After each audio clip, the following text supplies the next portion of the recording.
Hi dear family, welcome to Aishwarya channel.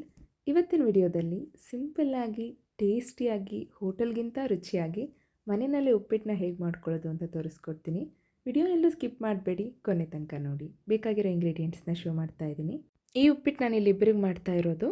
ಇಬ್ಬರಿಗೆ ಬೇಕಾಗಿರೋಷ್ಟು ಕ್ವಾಂಟಿಟಿನೇ show ಮಾಡ್ತಾ ಇದ್ದೀನಿ. ನಾನಿಲ್ಲಿ 3/4 ಕಪ್ಪಷ್ಟು ಬಾಂಬೆ ರವೆನ ತೊಗೊಂಡಿದ್ದೀನಿ. ಇಲ್ಲಿ 3 ಸ್ಪೂನಷ್ಟು ಎಣ್ಣೆ ತೊಗೊಂಡಿದ್ದೀನಿ. ಜೀರಿಗೆ 1/4 ಸ್ಪೂನಷ್ಟು, ಸಾಸಿವೆ 1/4 ಸ್ಪೂನಷ್ಟು, ಒಂದು 4ರಿಂದ 5 ಎಲೆ ಕರಿಬೇವಿನ ಸೊಪ್ಪು, 5ರಿಂದ 6 ಹಸಿಮೆಣಸಿನ್ಕಾಯಿನ ಮೀಡಿಯಮಾಗಿ ಕಟ್ ಮಾಡಿದ್ದೀನಿ. ತೀರ ಸಣ್ಣದಾಗಿ ಕಟ್ ಮಾಡ್ಕೋಬೇಡಿ. 1 ಸ್ಪೂನಷ್ಟು ಕಡಲೆಬೇಳೆ, ಹಾಗೆಯೇ 3 ಸ್ಪೂನಷ್ಟು ತೆಂಗಿನಕಾಯಿ ತುರಿ, ಸಣ್ಣದಾಗಿ ಕಟ್ ಮಾಡಿರೋಂಥ ಕೊತ್ತಂಬರಿ ಸೊಪ್ಪು, 1 ಕಪ್ಪಷ್ಟು ಈರುಳ್ಳಿ ಜಾಸ್ತಿ ಹಾಕೊಂಡಷ್ಟು ಉಪ್ಪಿಟ್ಟು ಚೆನ್ನಾಗಿ ಬರುತ್ತೆ. ಈಗ ನಾನು ನೆಕ್ಸ್ಟ್ ಪ್ರೊಸೀಜರ್ನ ತೋರಿಸ್ತೀನಿ. ಮೊದಲಿಗೆ ನಾನಿಲ್ಲಿ ಫ್ಲೇಮ್ ಆನ್ ಮಾಡಿಕೊಂಡು ಒಂದು ಪ್ಯಾನ್ನ ಇಟ್ಕೊಂಡಿದ್ದೀನಿ. ಈ ಪ್ಯಾನ್ ಸ್ವಲ್ಪ ಬಿಸಿ ಆದಮೇಲಿಂದ ಅದಕ್ಕೆ ರವೆ ಹುರಿಯುವಷ್ಟು ಎಣ್ಣೆನ ಹಾಕೊಳ್ತಾ ಇದ್ದೀನಿ. ನಾನು 1.5 ಸ್ಪೂನಷ್ಟು ಎಣ್ಣೆನ ಇಲ್ಲಿ ಬಳಸ್ಕೊಂಡಿದ್ದೀನಿ. ಈಗ ಇದಕ್ಕೆ ರವೆನ ಆ್ಯಡ್ ಮಾಡಿಕೊಂಡು ಚೆನ್ನಾಗಿ ಹುರ್ಕೋಬೇಕು. ಸಣ್ಣ ಉರಿನಲ್ಲಿರಲಿ, ಲೋ ಫ್ಲೇಮಲ್ಲಿ ಇಟ್ಕೊಂಡು ಒಂದು 6ರಿಂದ 7 ನಿಮಿಷಗಳ ಕಾಲ ಇದನ್ನು ಕ್ಲೀನಾಗಿ ಹುರ್ಕೊಳ್ಳಿ. ಈಗ ನಾನು ರವೆ ತೋರಿಸ್ತಿದ್ದೀನಲ್ಲ, ಇಷ್ಟು ಹುರಿದ್ರೆ ಸಾಕಾಗುತ್ತೆ. ಉಪ್ಪಿಟ್ಟು ತುಂಬ ರುಚಿಯಾಗಿ ಬರುತ್ತೆ. ಉಪ್ಪಿಟ್ಟು ಟೇಸ್ಟ್ ಯಾವಾಗಲೂ ರವೆ ಹುರಿಯೋದ್ರ ಮೇಲೆ ಡಿಪೆಂಡ್ ಆಗಿರುತ್ತೆ. ಈಗ ನಾನು ರವೆನ ಹುರಿದು ಸಪ್ರೇಟ್ ಒಂದು ಬೌಲಲ್ಲಿ ತೆಗೆದಿಟ್ಕೊಂಡಿದ್ದೀನಿ.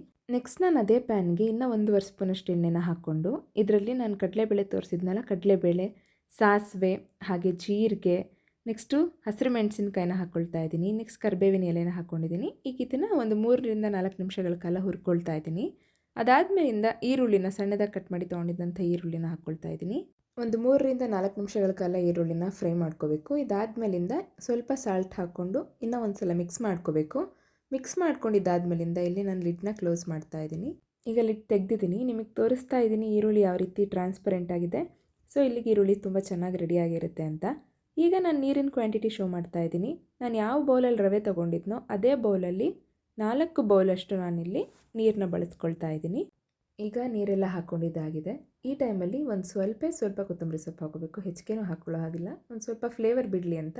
ಅದೇ ಥರ ಸ್ವಲ್ಪ ತೆಂಗಿನಕಾಯಿ ತುರಿನೂ ಹಾಕ್ಕೊಳ್ತಾ ಇದ್ದೀನಿ. ಒಂದು ಸ್ವಲ್ಪ, ಎರಡನ್ನೂ ಸೇಮ್ ಕ್ವಾಂಟಿಟಿನಲ್ಲಿ ತೊಗೊಳ್ಳಿ. ಅದಾದಮೇಲಿಂದ ಉಪ್ಪಿಟ್ಟಿಗೆ ಬೇಕಾಗಿರೋಷ್ಟು ಸಾಲ್ಟ್ ನೀವು ನೋಡಿಕೊಂಡು ನೀವು ಟೇಸ್ಟ್ ಮಾಡಿ ಒಂದು ಸಲ ಅದು ಬೇಯೋ ಟೈಮಲ್ಲೇ ಸಾಲ್ಟ್ನ ಆ್ಯಡ್ ಮಾಡಿಕೊಂಡು ಮಿಕ್ಸ್ ಮಾಡ್ಕೊಳ್ಳಿ. ಈಗ ಇದಾದಮೇಲಿಂದ ನಾನಿಲ್ಲಿ ಲಿಡ್ನ ಕ್ಲೋಸ್ ಮಾಡಿ ಚೆನ್ನಾಗಿ ಕುದಿ ಬರೋ ತನಕ ಇದನ್ನು ಬೇಯಿಸ್ತಾ ಇದ್ದೀನಿ.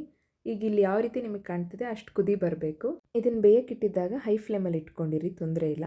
ಈ ರೀತಿ ಚೆನ್ನಾಗಿ ಕುದಿ ಬಂದಮೇಲಿಂದ ಇನ್ನೂ ಒಂದು ಸಲ ಮಿಕ್ಸ್ ಮಾಡಿಕೊಂಡು ರವೆನ ಹುರಿದಿಟ್ಟಿದ್ದನ್ನು ಕಂಪ್ಲೀಟಾಗಿ ಇದಕ್ಕೆ ಹಾಕ್ಕೊಂಡು ಇದನ್ನು ಮಿಕ್ಸ್ ಮಾಡ್ಕೊಳ್ಳಿ.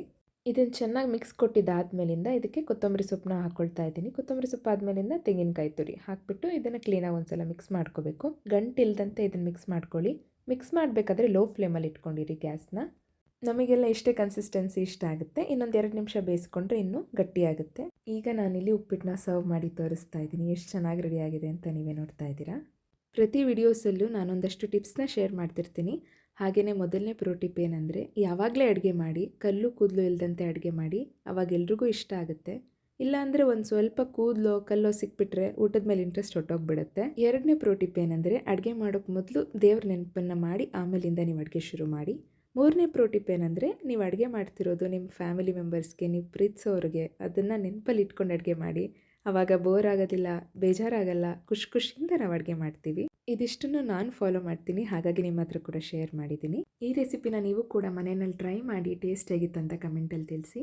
ವಿಡಿಯೋ ಇಷ್ಟ ಆಗಿದರೆ ಲೈಕ್ ಮಾಡಿ, ಶೇರ್ ಮಾಡಿ, ಹಾಗೆ ಮತ್ತಷ್ಟು ಟೇಸ್ಟಿ ರೆಸಿಪೀಸ್ಗೋಸ್ಕರ ಐಶ್ವರ್ಯ ಚಾನಲ್ನ ಸಬ್ಸ್ಕ್ರೈಬ್ ಮಾಡಿ, ಪಕ್ಕದಲ್ಲಿರುವಂಥ ಬೆಲ್ ಐಕಾನ್ನ ಕ್ಲಿಕ್ ಮಾಡಿ. Thank you so much for watching Aishwarya channel. ಎಲ್ರಿಗೂ ಒಳ್ಳೆಯದಾಗಲಿ. Thanks to all.